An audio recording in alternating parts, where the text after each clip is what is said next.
Saludos cordiales. A continuación se mostrará un video que abordará los siguientes ejes temáticos: grupos sociales, noción de agrupación, definición, tipos y características, masa, sociedad y comunidad, relaciones intergrupales, movimiento cooperativo, concepto de estratificación y división en la sociedad, modelos de jerarquía y dinámica individual. Este grupo está conformado por Natsuya Mesa, Mariu Izarra, Sáez Judith y María Petit.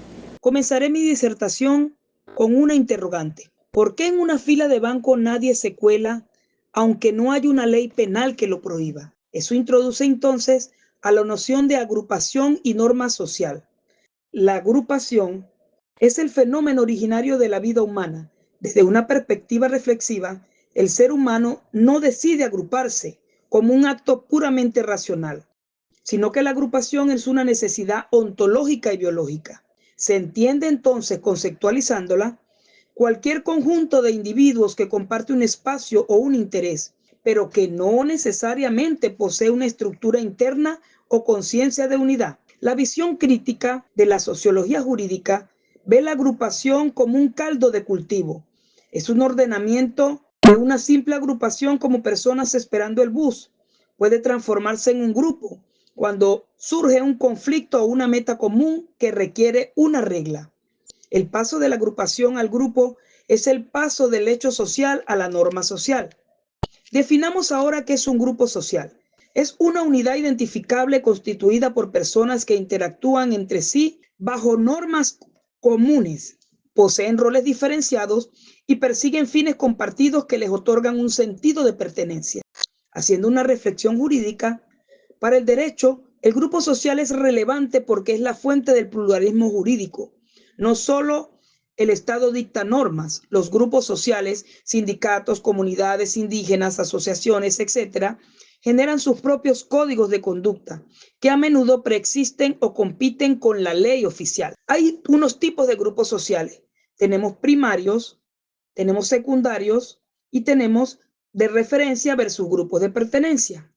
Cada uno de ellos muy diferenciados, porque es una clasificación, la más aceptada, digamos, es esta, originalmente propuesta por Charles Cowley, porque lo divide según la intensidad del vínculo. Les voy a estar hablando sobre la masa frente a la sociedad y la comunidad. Aunque solemos usar estos términos como sinónimos, en la sociología jurídica tenemos matices vitales para entender cómo se aplican las leyes. La masa es el predominio de lo emocional. Para Simmel, la masa es un fenómeno donde el individuo se desdibuja. Su análisis destaca puntos claves. 1. Simplificación psicológica. Simmel sostiene que cuando las personas forman parte de una masa, sus facultades intelectuales más altas se anulan, dejando solo las emociones más básicas y comunes. Por eso la masa es fácilmente irritable y radical. 2. La pérdida de la individualidad. En la masa, el yo se funde en un nosotros indiferenciando. Para el derecho esto es un reto, pues la norma jurídica suele castigar al individuo, pero la masa es difícil separar la responsabilidad personal de la colectiva. Segundo punto, relaciones e interacciones. En este punto sí me introduce una idea fascinante. La sociedad no existe por sí misma, sino que se hace cada vez que dos personas interactúan. 1. Interrelaciones intragrupales. Aquí se analiza cómo el tamaño del grupo afecta la relación. En grupos pequeños, como una diada de dos personas, la unión es intensa, pero frágil. Al crecer el grupo surge la necesidad de normas y leyes para mantener la cohesión sin depender solo del afecto. 2. Relaciones intergrupales y el conflicto. Para Simmel, el conflicto no es necesariamente malo, es una forma de relación que ayuda a definir las fronteras de un grupo. El derecho actúa aquí como el marco que permite que ese conflicto se resuelva sin destruir el tejido social. La tríada y el tercero. Un aporte crucial de Simmel para nosotros como estudiantes de derecho es la figura del tercero.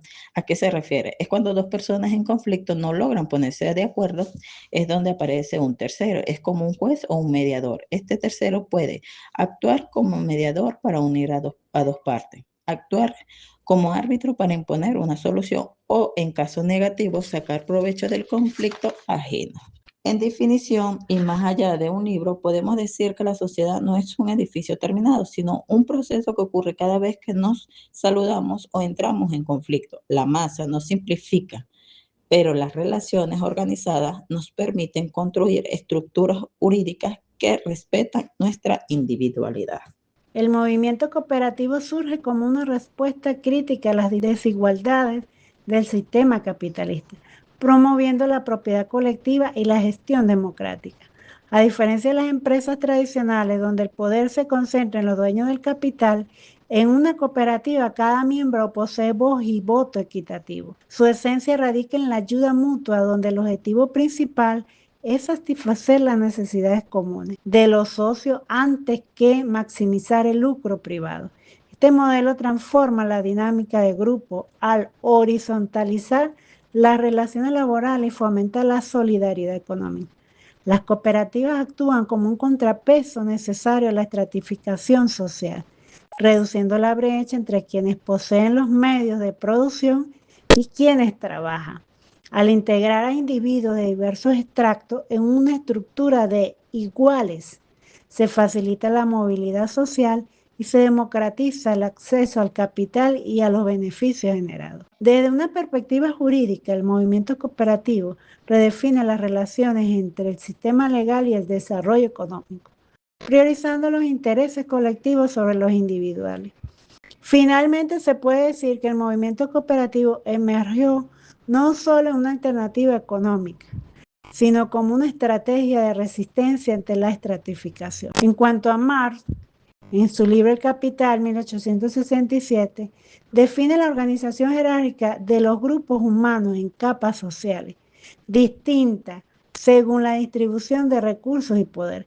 Este sistema actúa como una estructura fundacional que condiciona el acceso a oportunidades de educación, salud y bienestar. Por otra parte, Marx analizó la sociedad a través del conflicto económico, concentrándose exclusivamente en la propiedad de los medios de producción. Él categorizó a los ciudadanos en dos bloques opuestos: la burguesía, que posee el capital, y el proletariado, que debe vender su fuerza de trabajo para sobrevivir. Además, hizo énfasis en las clases económicas, no solo una de las tres dimensiones esenciales de la estratificación. Los funcionalistas proponen que la estratificación no es un simple mecanismo opresivo, sino que es un elemento necesario para la supervivencia social. Argumentan que la sociedad debe asegurar que los puestos más importantes sean ocupados por las personas más calificadas para mantener la estabilidad. A continuación les voy a hablar sobre los modelos de jerarquía y la dinámica individual. Históricamente, la humanidad ha transitado por 4 modelos principales de desigualdad. La esclavitud representa la forma extrema de propiedad humana, mientras que las castas, como la India, adjudican el estatus por nacimiento de manera rígida. Los estamentos feudales se definían por leyes y obligaciones religiosas, diferenciándose de las clases sociales modernas. Las castas representan un sistema de estratificación rígido donde el estatus de un individuo es adjudicado de por vida según su nacimiento, etnia o religión. No existe posibilidad de movilidad social, manteniendo a los grupos en posiciones fijas. Un ejemplo histórico es la India, organizada desde los brahmanes hasta los intocables, cuyas labores y estatus son inamovibles. Por otra parte, los estamentos predominantes en la Europa feudal estructuraban la sociedad mediante leyes, obligaciones específicas y justificaciones de carácter religioso. A diferencia de otros modelos, el individuo pertenecía a un estamento que definía sus derechos y deberes ante la comunidad. En cuanto a las clases sociales, se diferenciaban por estar fundamentadas principalmente en la economía, los niveles de ingreso y la relación con los medios de producción. Finalmente, las élites ocupaban la cúspide de la jerarquía social, detectando poder y una influencia significativa sobre el resto de los estratos. Este grupo suele estar involucrado en actividades de cuello blanco, tales como fraudes o tráfico de influencia, aprovechando su estatus para eludir sanciones legales. En cuanto a la dinámica y el bienestar social, el estudio indica en la sociología que permite comprender cómo los sujetos se insertan en la estructura social y cómo actúan dentro de ello y qué posibilidades tiene de transformar su posición. A continuación, les presento algunos conceptos que clasifican estas interacciones humanas. El estatus es la posición jerárquica de un sujeto que ocupa dentro de la estructura social, siendo adscrito o adquirido. Un ejemplo claro es el título de médico que se obtiene mediante años de estudio y dedicación constante. Por otra parte, el rol es el conjunto de expectativas y compromisos asociados al estatus que guían nuestra conducta. Por ejemplo, el rol de un docente implica enseñar, evaluar con justicia y mantener la autoridad académica.